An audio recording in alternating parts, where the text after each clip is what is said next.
American politicians and bad policies over the last 25 years have put us at a point of disadvantage. For example, the last antibiotics plant operating in the United States went bankrupt in 2004. Why?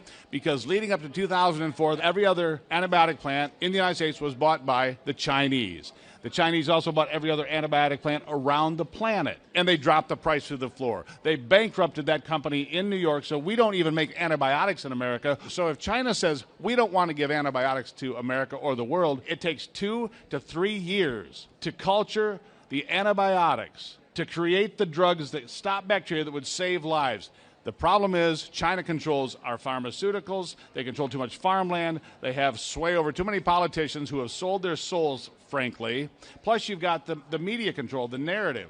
Again, be it social media, be it the Washington Post, the New York Times, the smaller magazines, the websites, all of it. They're regurgitating the same thing because, frankly, they get fat, happy, and lazy in America too often, and they don't fight back, and they don't pay attention, and they think this is all some conspiracy theory. It's not.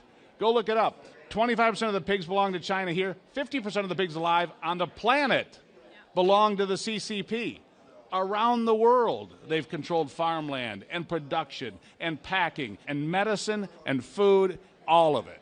America is like the Wild West. The CCP can do anything they want. There's no accountability, and no one is stopping them. So why not? Somebody's stopping them. Governor Kristi Noem is stopping them in South Dakota. Governor Ron DeSantis is stopping them finally in Florida. But this went on for years and years. When Smithfield sold for $5 billion to the Chinese Communist Party, there was nobody there to say no. They sold the company. They got a tremendous profit. They took the $5 billion.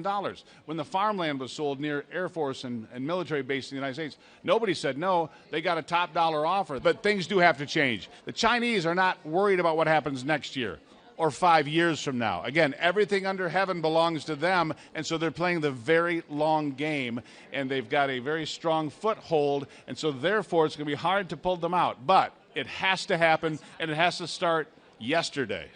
The thing that scares the CCP the most are the greatest documents ever written in world history. That is the American Constitution, the Declaration of Independence, and the papers that created the greatest, freest nation in world history, the United States of America.